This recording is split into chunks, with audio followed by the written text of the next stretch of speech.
Imagine a world shrouded in ashes. The year is 1816. The sun seems to have vanished from the sky, and the entire planet has sunk into a strange twilight. It was the year without a summer, when the Tambora volcano, far away in Indonesia, erupted with such colossal force that the skies over Europe filled with dust and cold. Crops failed, fields withered, and animals, horses, oxen, mules, began dying in massive numbers. Transportation, once driven by hooves and muscle, came to a halt. Roads turned into empty, desolate paths, and people, trapped between hunger and isolation, began to wonder, what if there was a way to move without depending on an animal? It was in this atmosphere of despair and ingenuity that a new way of thinking about human movement was born. As the world struggled to rebuild, inventors, those alchemists of curiosity, began looking at the wheels of carts and carriages in a new light. Roads, though primitive, were better than ever. Workshops had mastered iron, bronze, and wood as materials of precision. Mechanics were evolving quietly, paving the way for a revolution no one could yet imagine.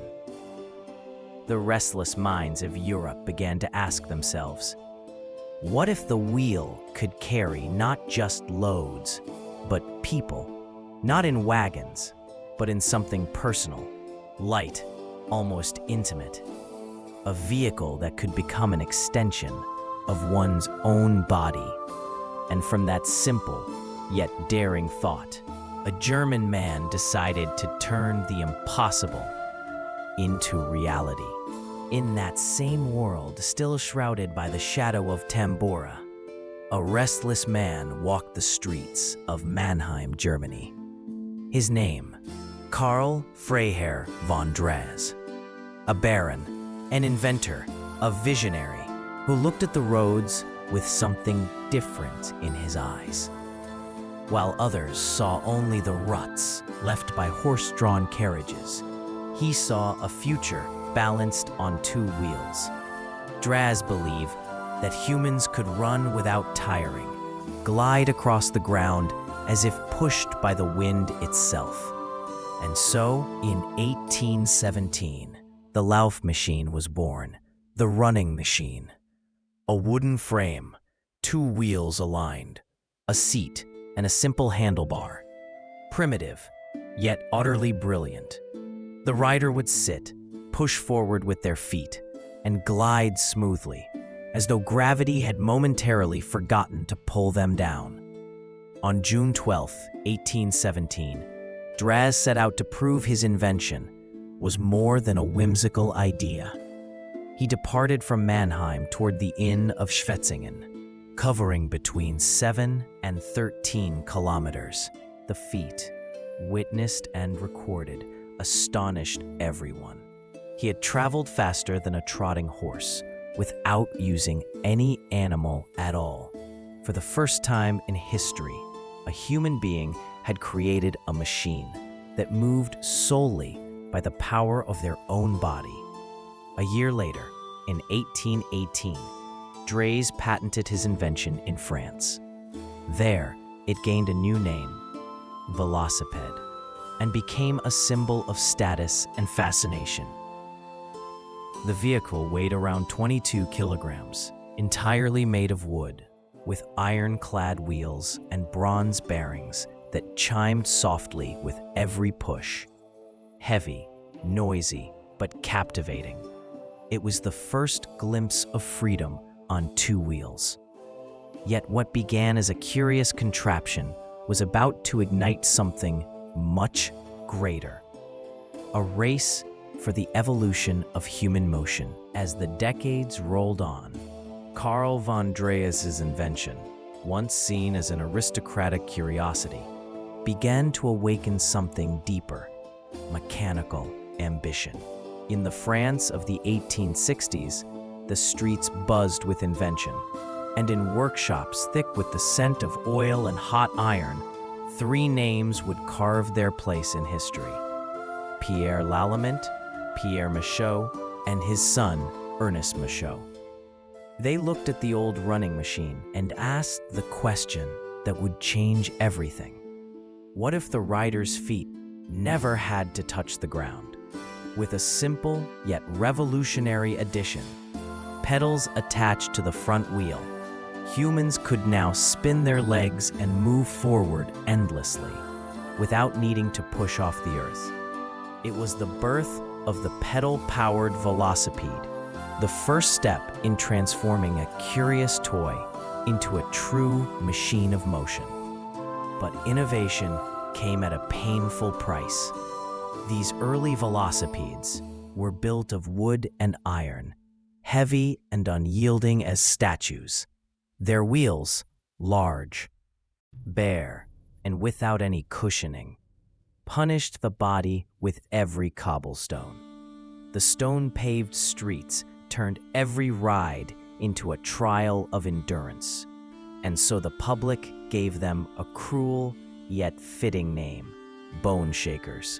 Each journey was a symphony of rattles, bumps, and aches. Yet people were captivated by the thrill of speed, the strange freedom of gliding without a horse. It was as if they had learned to tame balance itself, a delicate dance between man and machine. And amid the noise and vibration, a new idea began to take shape, a vision to make that clumsy iron beast something sleeker, steadier, and faster. With the advance of the Industrial Revolution, workshops began to pulse like living forges, their hearts beating in rhythm with gears and steam. Iron started to bend under the command of engineers, and steel, light, strong, almost magical, became the new gold of invention. In this new era, the old wooden velocipede began to evolve. The heavy frames gave way to metal structures, first of iron, then of tubular steel, reducing weight and increasing stability. Crude wheels were replaced by tension spokes that absorbed impact and added elasticity to the ride. It was as if the very air had joined the journey, carrying the cyclist forward with every turn. Bearings, small spheres of polished metal spinning in perfect precision, eliminated the friction that once resisted motion, making every pedal stroke smoother, more natural, more human. Gradually, the discomfort of the Boneshakers faded, replaced by a near-silent glide. Solid rubber tires began to appear, soon followed by hollow versions filled with compressed air. A technical leap that completely transformed the experience of riding. Bicycles were no longer instruments of pain, but tools of pleasure, independence, and speed. Around 1868, the term bicycle emerged across Europe, replacing the outdated velocipede and announcing a new age. The word itself sounded modern, elegant, international, its very syllables echoing the spirit of progress. On the streets, the bicycle began to shed its image as an eccentric novelty and take on a new identity, a symbol of the future. And as the world prepared to embrace this marvel of motion, another race was already beginning. The relentless pursuit of perfection on 2 wheels. Not every revolution is met with applause. When the first bicycles began rolling through European cities, they sparked as much fear as fascination. The narrow, bustling streets were unprepared for these new vehicles gliding silently, guided by people who seemed to defy human balance. In Paris, London, and Berlin, authorities rushed to impose restrictions. no riding on sidewalks, and in some public streets, riders risked fines or imprisonment. Reports of accidents were common. Cyclists colliding with carriages or startling pedestrians with their infernal machines. The clatter of iron wheels on cobblestones, the metallic sheen of the frames, and the unexpected speed made the bicycle a symbol of danger and daring. A toy for the wealthy, a challenge to urban order. Yet the greatest obstacle lay not in laws, but in the technology itself. Early bicycles were expensive, fragile, and uncomfortable. Iron rusted, wheels warped, and tires tore easily. Few could afford one, and those who did faced an almost heroic ordeal. The weight of the frames made every hill a torment. Maintaining balance required skill, and the discomfort caused many to give up after only a few meters. It was only when industry began mass production, lowering costs and refining designs, that the impossible began to seem attainable.